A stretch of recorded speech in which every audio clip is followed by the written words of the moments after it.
இப்ப நீங்க அதிமுகவும் திமுகவும் குடும்பங்களை காப்பாத்துறதுக்காக ஒன்றிணைந்தாலும் ஆச்சரியம் இல்லை. அவங்க பாஜகவோட கூட்டணி வச்சு மத்திய அமைச்சர் பதவி கூட பெறுவாங்கன்னு அமைச்சர் நிர்மல்குமார் சொல்லியிருக்காரு. சார் யார் வேணாலும் எது வேணாலும் சொல்லலாம் சார். எங்களுக்குன்னு ஒரு கொள்கை இருக்குன்னு, எங்களுக்குன்னு ஒரு கோட்பாடு இருக்கு. மக்களுடைய மனநிலை அறிந்து தான் எங்க பொதுச் செயலாளர் நடவடிக்கை எடுப்பார். அதனால யார் சொன்னாங்க, அவங்க சொன்னாங்க, இவங்க சொன்னாங்கன்னா அமைச்சர் சொன்னா அது என்ன அவரை நான் இதான் எங்களுக்கு ஆணையிடுறாரா? இந்த ரெண்டு கட்சிக்கு என்ன அவர் என்ன இதான் தூதுவரா இருந்தாரா? இதெல்லாம் அவர் பேசுறதுக்கு நீங்க போடுறதுக்கு வேணா இதா இருக்கும். அவர் புதுசா பதவிக்கு வந்திருக்காரு. எங்க கட்சியில இருந்து தான் வந்து எங்க கட்சியில இருந்தா இருந்தாரு.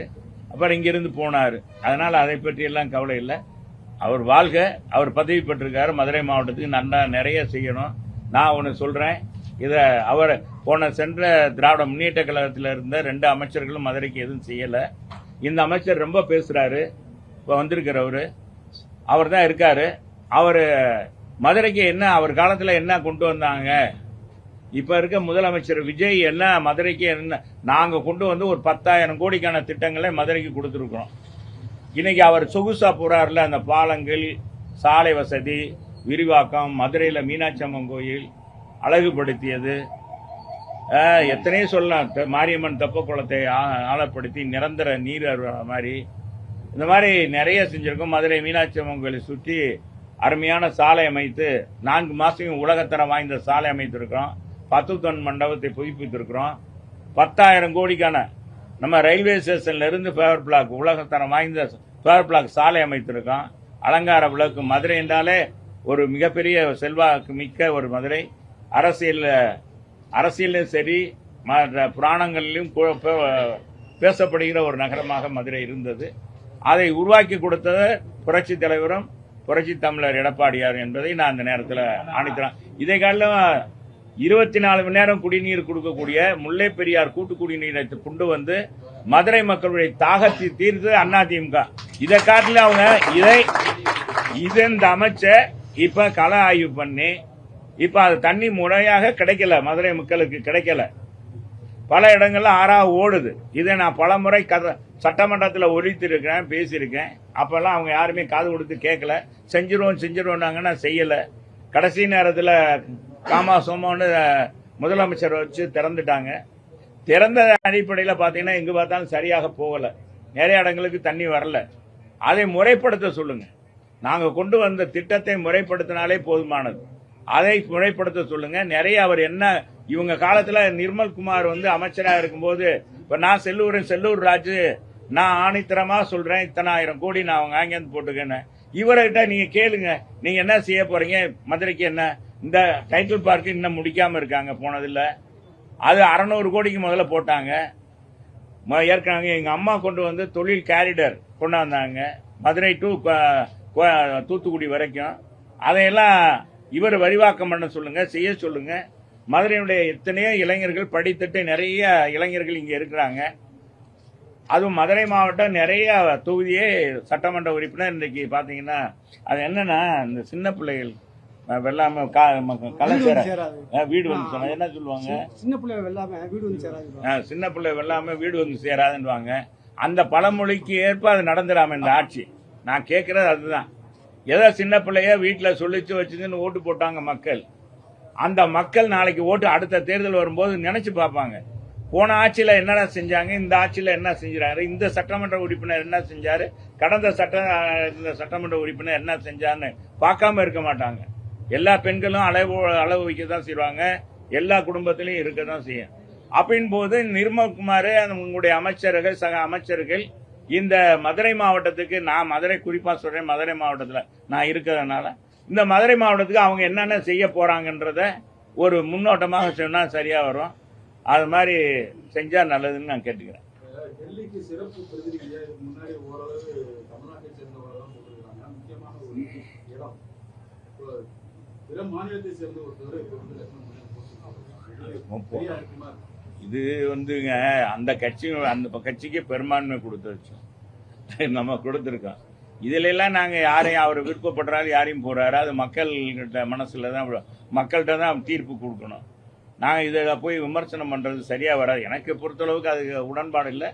ஆனால் நாங்கள் இதுக்கு முன்னால் அப்படியெல்லாம் கிடையாது.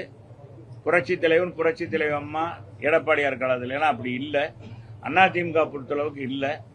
இருந்தாலும் சொல்கிறேன், இப்போ இது அவங்க செஞ்சுருக்காங்க, அது அவங்க கட்சியில் பெரும்பான்மை. அவர் முதலமைச்சரை பார்த்து யார் வேணாலும் உட்கார வைக்கலாம். அதை பற்றி எங்களுக்கு ஒன்றும் அதில் விமர்சனம் பண்ண நான் விரும்பலை. பெரும்பாலான தொகுதிகளில் அதிமுக 3வது இடத்துக்கு போயிடுச்சு, அதான் ரிசல்ட் சொல்லுது. அதுல இருந்து மீட்டு வந்துருவீங்களா அப்படின்னு எங்க நீங்க என்ன சொல்றீங்க?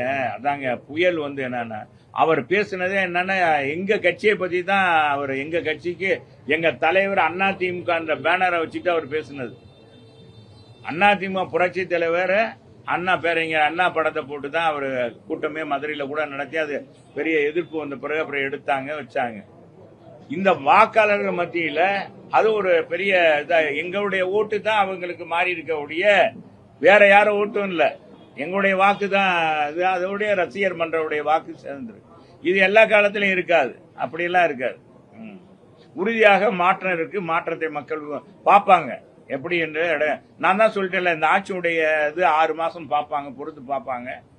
பார்த்தா 6 மாசத்துல இந்த கட்சி ஆட்சியினுடைய நிலைமையும் எல்லாரும் இப்படிதான் வந்தோன்னா புது பொண்ணு எப்படி செய்வாங்க? புது பொண்ணு காலையில வெள்ளனா எந்திரிச்சு போய் சொல்லுவாங்க, ஏமா அப்படித்தானம்மா புதுசா கல்யாணம் பண்ணி போனோன்னு, அடையப்பா காலையில் வெள்ளனான்னு சொல்லி, அடைய பொண்ணு புதுசா வந்த பொண்ணு பாரா காலையிலே தண்ணி பிடிக்க போயிடுச்சு வச்சிருச்சு அப்படின்னு சொல்றது பழக்கம். ஆனா போக போதான் தெரியும் அந்த பொண்ணுடைய செயல்பாடு எப்படின்றது தெரியும். அதனால இந்த ஆட்சியில முதல்ல என்னன்னா, புதுசா இன்ஸ்பெக்டர் வந்தா என்ன செய்வாரு? டபா டுபார்னு போய் அடிப்பாரு, 4 சைக்கிளை தள்ளி விடுவார். நீங்க பாத்துருங்க. அப்புறம் அவரு அப்படியே உட்காந்துக்குவார். அந்த கத்திலே ஓட்டணும்னு நினைப்பார். அதெல்லாம் நடக்காது. இதெல்லாம் கொஞ்ச நாள் பொறுமையா இருக்கணும். அப்ப நீங்க அதுக்குள்ளே இடம் போடுறீங்க. அதெல்லாம் கிடையாதுங்க. சும்மா தேவையில்லை. சும்மா அதெல்லாம் சும்மா சொல்லுவாங்க. போறவங்க 1000 தான். போறோம்னு முடிவு எடுத்துட்டாங்க. போனோம்னு முடிவு எடுத்த பிறகு அவங்க என்ன சொல்றாங்கன்னு தெரியாது. நாங்க போறவங்க யார் இந்த கட்சிக்கு விரோதமா இருந்து போனாங்கன்னு நாங்க சொல்லவே இல்லை. இன்னைக்கு இந்த கட்சியில துரோகம் பண்ணிட்டு போனாங்கன்னு அவங்க எதோ எதிர்பார்க்கறாங்க. ஏதோ இங்க இல்ல, சரி இந்த மாதிரி அவங்க நினைப்புல அப்படி மாறி இருக்கலாம், இல்ல கோபதாபத்துல போயிருக்கலாம். இந்த கட்சியில போறவங்க திரும்ப வர்றது வழக்கமான ஒன்று. இந்த கட்சியில போவாங்க, திரும்ப இணைந்துக்குருவாங்க. இந்த கட்சி பாசமான கட்சிங்க, குடும்ப கட்சிங்க, இயக்கங்க. இந்த இயக்கத்தை கோபதாபம் அண்ணன் தம்பி குடும்பத்துல தகராறு வரத்தான் செய்யும். போடா உனக்கு எனக்கு இந்த பிச்சை இல்ல, இந்த குடும்பத்தை விட்டு நான் போயிடுறேன் அப்படின்னு போயிடுவான். போவன் இருக்க மாட்டான். 6 மாசம் ஒரு மாதம் திரும்ப வந்துடுவான். அது மாதிரி இந்த கட்சியில பல தடவை பல சம்பவங்கள் நடந்திருக்கு. எத்தனை பேர் திருநாவுக்கரசுல இருந்து பண்டிட் ராமச்சந்திரன், இவர் நெடுஞ்செழியன், இவர் நம்ம பாத்தீங்கன்னா இங்க இருக்க கண்ணப்பன், எல்லா பேருமே நிறைய பேர் நான் அப்படி சொன்ன போயிட்டே இருக்கான். எல்லாம் போயிட்டு திரும்ப திரும்ப வந்து திரும்ப அம்மாட்ட பதவி வாங்கி அம்மா இது பண்ணாங்க. அது மாதிரி இது மாதிரி நடக்கும். இதெல்லாம் சகசம்ப்பா. இதெல்லாம் அதிமுக சகசம்ப்பா. ஏங்க போறவங்கள நான் என்ன சொல்றேன், போறவங்க நம்ம சொல்லலாம். என்னுடைய நிலை அவங்களுக்கு தெரியும். நான் எப்படிப்பட்டவன், இந்த கட்சியில எப்படி இருப்பேன் என்னன்றது தெரியும், என்னுடைய நிலைப்பாடு. அதனால அவங்களுக்கு தெரியும். நான் எல்லாத்தையும் நண்பர்கள், எல்லாத்தையும் நாங்கள் பிள்ளை மாதிரி தான் பழகணும். எல்லாரும் நண்பர்களாக தான் பழகணும், தம்பியாக தான் பழகணும். அவங்களுக்கு உரிய மரியாதை இங்கே கொடுக்கத்தான் செஞ்சோம். எல்லா பதவியும் மதிச்சவங்க தான். இப்போ இன்னைக்கு ஏதோ எதிர்பார்த்து ஏதோ அவங்களுக்கு இது பண்ணல, என்ன எதனால போறாங்கன்னு தெரியல. திரும்ப வர்றதுக்கு சாய்ஸ் சார்.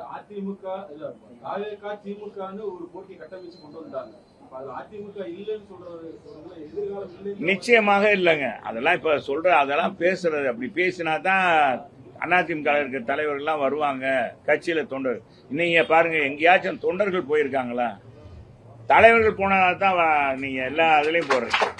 இதனுடைய தலைவர் போனார், அதனுடைய தலைவர் போனார், இந்த நிர்வாகி போனார், அந்த நிர்வாகி போனார்னு அவரோட இத்தனை பேர் தொண்டர்கள் போனார்னு இருக்கா? வியாபாரம் பார்ப்பான். வியாபாரம் அவனுக்கு இதுல நெருக்கடி வந்துடக்கூடாதுன்னு போவான். ஏதோ அவனுக்கு நான் அதெல்லாம் சொல்ல விரும்பல, சென்றவங்களை பத்தி விமர்சனம் பண்ண விரும்பல. அவங்க திரும்ப மனம் திரும்பி வரலாம், வரக்கூடியது இருக்கு. அதனால அதிமுக அதோட போயிருச்சு அப்படின்லாம் நினைக்காதீங்க. அதிமுக தான் எங்களுடைய ரைவல், எங்களுடைய இது வந்து பாருங்க, இதெல்லாம் பட்டாம்பூச்சி மாதிரிங்க, மின்மணி பூச்சி மாதிரி. அப்படியே உங்களுக்கு விளக்கு தெரியும். அது அப்புறம் பார்த்தா தான் தெரியும் இது காணல் நீரா உண்மையான நீரான்றது போதான தெரியும். அது சனி நான் அதில் ரொம்ப அசிங்கமா போயிடும். அதெல்லாம் நான் சொல்ல விரும்பல. அதெல்லாம் வேண்டாம், விமர்சனம் வேண்டாம். ஆளுங்கட்சியே இப்பதான் வந்திருக்காங்க. அவங்கள நாங்க இப்ப அவர் என்ன செஞ்சாலும் சரி அந்த கட்சி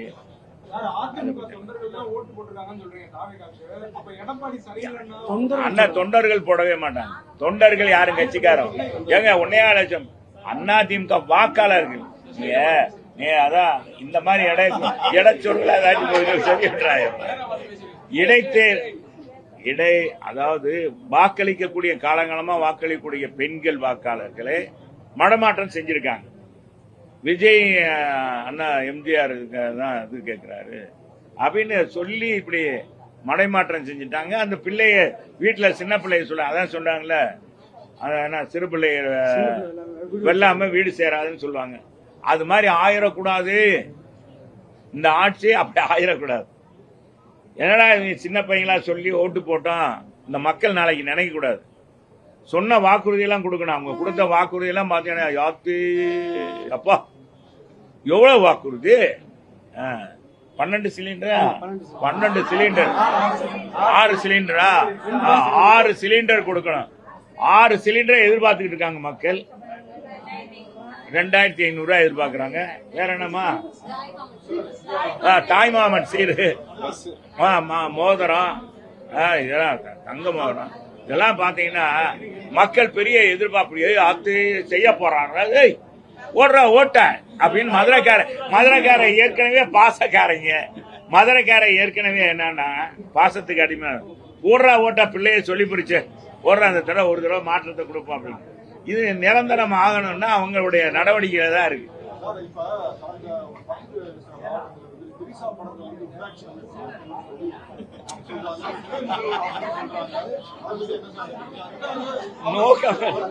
இதெல்லாம் நோ கமெண்ட்ஸ். நான் இதெல்லாம் சொல்ல விரும்பல. No comments. அவங்க திரைப்பட நடிகர் திரைப்பட இதுல அவங்க வர்றாங்க வைக்கிறாங்க. அதெல்லாம் பெண்களை நம்ம இழிவுபடுத்தக்கூடாது. அதை நாங்க பெண்களுக்கு மரியாதை கொடுக்கறவங்க. அதை பற்றி எல்லாம் நான் சொல்ல விரும்பல. அது அவங்க விருப்பம். அவங்க நான் தான் சொல்றேன், பெரும்பான்மையான ஒரு ஆட்சியை அமைக்க வச்சுட்டோம்னா அவங்க பார்த்து எதுவும் செய்வாங்க. அந்த முதலமைச்சர் செஞ்சா ஏத்துக்கிறது தான் செய்யணும்.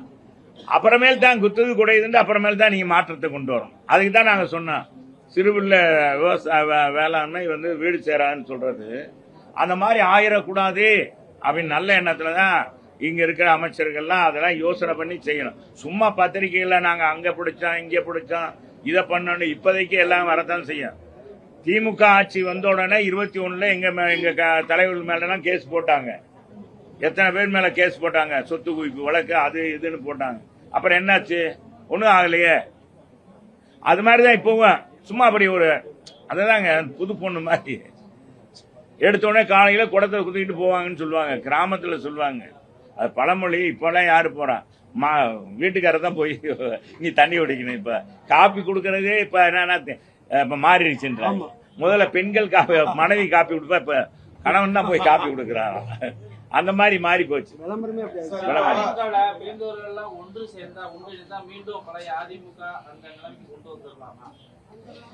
தொண்டருடைய எழுச்சி தாங்க. தொண்டர்கள் எழுந்தாலே போதும். இப்ப மனசு பூரா பார்த்து அவங்க பூராமே வேதனை, ஆகா இப்படி ஆயிடுச்சே அப்படின்னு கொதிச்சு போயிருக்காங்க. அதனால நிச்சயமாக மாற்றம் ஏற்படும். அதிமுக மாபெரும் வெற்றி பெறும். மீண்டும் தமிழகத்திலே ஆட்சிக்கு வரும். அதுல மாற்றம் இல்லை. உள்ளாட்சி தேர்தலில் வெற்றி நிச்சயமாக அண்ணா திராவிட முன்னேற்ற கழகம் எங்கு நின்றாலும் வெற்றி பெறும். மக்கள் உணர்ந்துருவாங்க. அதுக்குள்ள இப்ப நாங்கெல்லாம் 2 முறை தேர்தல் நடத்தினோம். கூட்டுறவுத்துறை அமைச்சராக இருக்கும்போது 2 தடவை தேர்தல் நடத்திருக்கேன். 3 முறை பயிர்க்கடன் தள்ளுபடி பண்ணி எல்லாருக்கும் முறையாக யாரும் அந்த குறைபாடு இல்லாத அளவுக்கு எந்த குறையும் சொல்லாத அளவுக்கு செஞ்சிருக்கோம். இந்த ஆட்சியில தேர்தல் அட்லீஸ்ட் போன ஆட்சியில தேர்தல் நடத்துறோம்னாங்க. 5 வருஷமா தேர்தல் நடத்தவே இல்லை கூட்டுறவு சங்கங்களுக்கு. இந்த ஆட்சியிலாச்சும் கூட்டுறவு சங்கங்களுக்கு தேர்தல் நடத்துறாரா? அவர் பாணியில ஏதோ அதெல்லாம் பண்றாருல.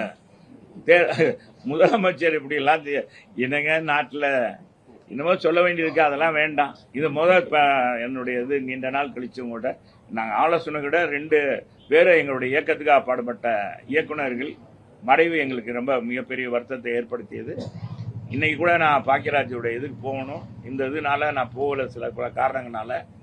அதனால அவருடைய அன்னாருடைய அவரே நான் கூட்டிட்டு போய் 84 தேர்தல்லாம் பிரச்சாரம் 3 கூட்டம் போட்டு பேசுறேன். 4 கூட்டம் 4 தொகுதியில் 4 கூட்டத்தில் வந்து பேசுறாங்க. தலைவர் இல்லாத நேரத்தில் தலைவர் மீண்டும் வருவார்னு. ஆனால் தலைவர் ஐஸ் பெட்டியில் வச்சிருக்காருன்னு கலைஞர் சொல்றாரு. அது அப்படி இல்லை, அவர் உயிரோடு வருவார்னு சொன்னார். பாக்கியராஜன் திரும்ப அங்கே போய் நியூயார்க்கு போய் புருக்லின் மருத்துவமனையில் போய் போட்டோ எடுத்து தலைவரோட நின்று அந்த போட்டோலாம் அப்பெல்லாம் இந்த உங்களை மாதிரி ஆளுங்க கிடையாது. இந்த விதர்ப்பம் அந்த பாத்தீங்களா அவங்க கட்சிக்காரங்க ஓட்டு போட்டு சொல்றேன் இந்த மாதிரி எல்லாம் கிடையாது. அப்ப இல்ல, அப்ப போட்டோ தான். ஆமா, அதெல்லாம் கிடையாது. அது அப்பதான் வீடியோ வருது. அங்கங்க நாங்க கூட தலைவர் கையசைக்கிறது எல்லாம் வீடியோவா போட்டு ஒவ்வொரு இடத்துலயும் போய் போட்டு காமிப்போம். பார்த்தா திருவிழா கூட்டமா இருக்கும். மாணவர்கள் இளைஞர்களை வச்சு ஒரு ஆட்சி மாறி இருக்கு. அப்ப இந்த மாணவர் இளைஞர்கள் இப்ப போனவங்களை உங்க பக்கம் திருப்புறதுக்கான ஏதாச்சும் வழிமுறைகள் இருக்கா? வருங்க. அதாவது கால சூழ்நிலை அப்படியே போகாது தம்பி. ஒரு ஆட்சியுடைய எப்படி புரட்சி தலைவர் அந்த காலத்துல அதிகாரம் பூசியவன அரசியல் பண்ண தெரியுமான்னு சொன்னார் கலைஞர். அரசியல் பண்ணியவர் புரட்சி தலைவர். 54 ஆண்டுகளாக அவர் உருவாக்கின கட்சி இருக்கு இல்லையா? அதே மாதிரி நடிகர் நாடாள முடியுமான்னு அவர் இறக்கும் வரை அவர் தான் முதலமைச்சரா இருந்தார். கோட்டை பக்கமே யாரும் வர முடியல. அவர் இருந்தும் வெற்றி பெற்றார், இல்லாத போதும் வெற்றி பெற்றார். அப்படிப்பட்ட தலைவர். எனவே அதுல மாற்றம் இல்லை. அந்த மாதிரி இவங்க வர்றாங்களான்னு பார்ப்போமே, அவ்வளவுதான். யாரு எதிர்பார்ப்போடு தான் ஓட்டு போட்டிருக்காங்க. அந்த எதிர்பார்ப்பு எப்படி இருக்குன்றது தெரியும். இதெல்லாம் அப்புறம் பேசும். சரி வாங்க.